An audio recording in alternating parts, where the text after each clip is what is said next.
Hello Argonautas, welcome on today's episode of our podcast Youth Leader 101. And today we are going to interview Emanuela. Can you please introduce yourself? Hello, my name is Emanuela, but I go by the name of Emma because it's easier. Yeah. I'm from Greece and I'm also a project manager in Key Action 1 and Key Action 2 programs in Erasmus. So you are like deeply experienced in the field of youth leading, youth work and etc. Yes, I started, working fully time 2 years now, but I had some experience as a participant, and now I'm more into the implementation phase, preparation, and I just had also my first training in Netherlands, so I can say that. Yeah. So kind of a lot of experience. That's great, because today's topic requires someone that is a bit experimented to talk about it. We're going to talk about challenges in youth work. So we already know that youth work can be a lot of pleasure, a lot of joy, very intense moments, but it can also be a lot of challenges because you have like very few resources, lack of sleep, emotional pressure. Anyway, a lot of things that makes you can make you feel uncomfortable. Yes. And for that, we prepared for you some questions. For example, what is for you the biggest challenge you face in youth work? I would say the dynamic within the groups, because you don't know the people, it's the first time and you need, to put them in the spotlight. So it's always, a bit hard to connect with, different backgrounds, and also because it's a multicultural event, the youth work environment, you need to be, sometimes a bit careful to not trigger anyone. So you need to be sensitive also. Okay, so in your opinion, like to overcome those challenges, it would require some patience, like a lot of careness to be always like constantly aware. Yes, you can be spontaneous because a youth worker, it is a spontaneous person, yes. But you need a lot of patience and more understanding of the surrounding and the feelings of the people, but not in an extreme way, but just to be careful on the emotions of the other people. Okay, yeah, fair. But do you have maybe in mind a situation that was very, very challenging for you, but that ended well because at the end of the day you managed to like have everything perfect? Or well, I can say, I was in a youth exchange in the Netherlands as a group leader. As I always say, I was a scout leader, so I knew how to navigate myself, but it's a different environment, the scouts. And there was this girl that I knew that she really wanted, to be part of the group. I wanted to speak, but she was, introvert. Yeah. And I would always, be next to her, or I would ask her questions so she can be, more open with the people. And actually, at the end of the project, she cried and she came to me and she said that if maybe it was rewarding for myself actually, but also for her. But she said to me that she didn't feel any uncomfortable situation because she knew that I would be next to her and I would guide her. So I think that as a group leader, or also as a youth worker, if it's okay to push the limits to the people, but in a respectful way. Yeah, exactly. It has to be safe. At any case, we never know. Okay. Yeah, at the end of the story, like you felt rewarded, but also her because she had a good time. Yes. And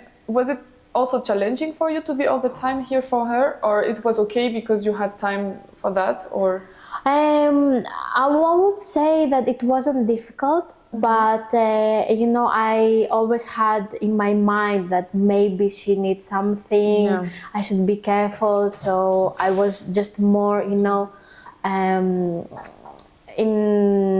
contact with her more than the other participants, because I know that the others, they were just okay. They can live their life.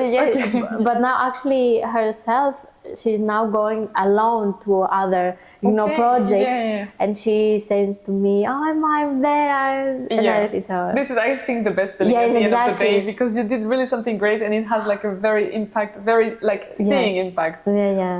Okay, so what would be the advice you would recommend to people that wants to start to work in youth work, but they are afraid maybe of the challenge they would face?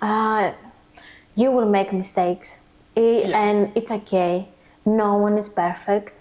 Be open when you get criticized, because you learn from those critics. And even if you, let's say, because it's a very emotional work, if you break, have people that they support you, and find also support within your group. And just if you feel like you lack in something, ask for help. Yeah, don't be afraid to to ask for that. Be open to ask, because we don't know anything. Yeah, at the end of the day, you're also like a human, and you make mistakes, and you're afraid as well to make things bad. Yeah. Exactly, yes. Okay. Yeah, I think it's a good advice in any case, like not just youth work anyway. Don't put so much pressure on yourself. Just it's easier and more effective for your work and your life to ask for help. It's not the same. Everyone asks for help. But I think it's also very good advice here in youth work, because you put yourself a lot of pressure, because you're responsible of other people. Of course. So I think it makes a lot of sense. But I mean, you have the experience already. Well, no, I mean, I thought in my early ages that if I ask for help, it means that I'm incompetent. Yeah, fair. But now I understood that no. And now you're sending people, and you're the one that is like, come on, ask for help. I'm here for that. Okay, fair enough. I understand. And so to come back really to challenges, how do you face, like, how do you stay motivated through this challenging, like facing those challenges? Like, what keeps you motivated? As I said, we make mistakes, and no one is perfect. I would say that I do a lot of reflection on my actions and how I handle situations. And when I see the same, challenge in the future, I approach it in a different way. So I think that even if you have a challenge, or some participant is very overwhelmed, you just need to understand their feelings and the environment and your feelings, and put your experience. And for me, the thing that I do mostly is that because people, they act without thinking.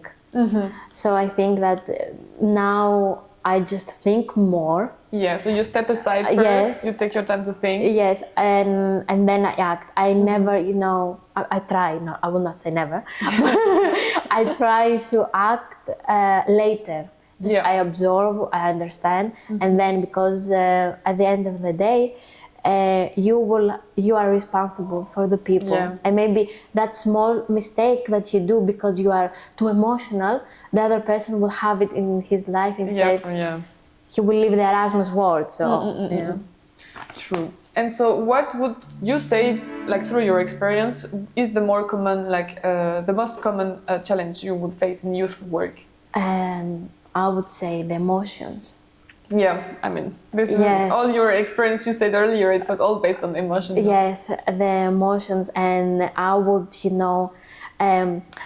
there are two roles. If you go as a participant, your emotions are all over the place. You want to meet that person, you are very excited. As a youth worker, you need, I like your excitement, but I need to put it a bit down so everyone can have a voice. And some people may say that, you are a bit controlling over my emotion, I don't like it. Okay. Or other would say that you push me too hard. I don't want that. So I think that you need to be aware of the emotions of the participants, because it can jeopardize the whole work and your effort, and then you get these emotions yourself on you. Yes, and then you say, I cannot anymore, and everything collapses. Do you think the preparation time helps for that, because you get to know the other person, so you can actually have an overview on who would feel how when arriving, or it's really on site that you discover, like? Because I was also a facilitator. The thing that I do is that I have an online meeting and I throw some comments to understand how they will react and everything.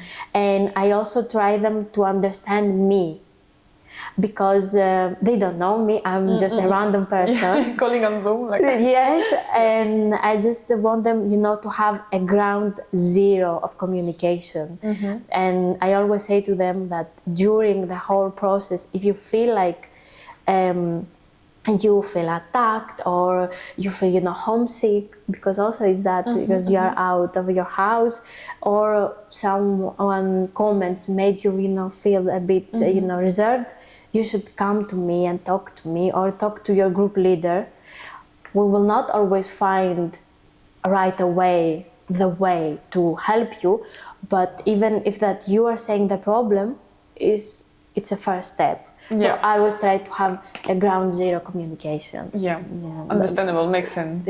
And can you share a story when you had a very big challenge and at the end of the day it was like more a learning opportunity for you than anything else? A challenge that I have so many.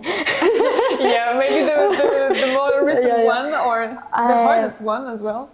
I would say that for me it's a big challenge to work with minors, because you need to be very careful around them. And they don't have always the right way to express themselves. So I had a participants that I thought, it was my mistake, of course, because I'm the grown-up.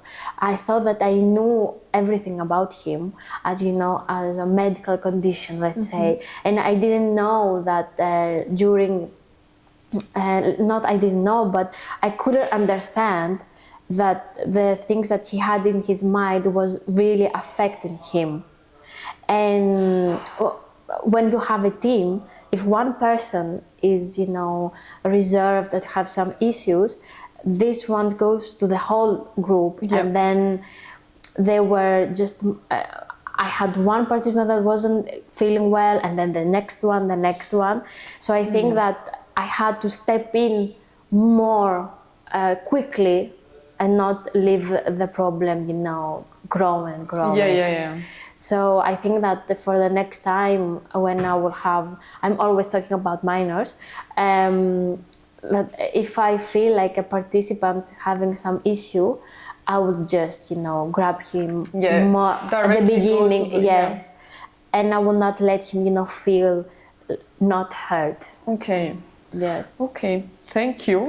So if we have to summarize a little, I would say that from what I heard, that for you the main challenge that you could face would be like emotions, like a lot of emotions from your side, but also from the participant.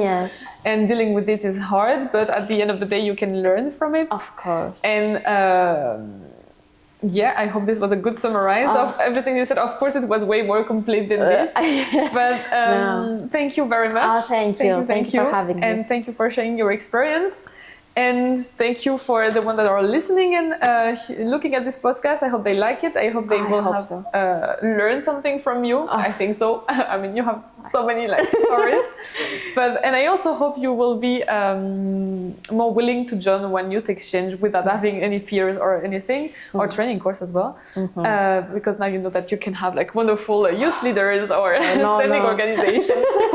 Don't be afraid the challenges. The challenges make you the person that you are. Exactly. I think this is a perfect conclusion. Perfect. Anyway, thank you very much. Thank you.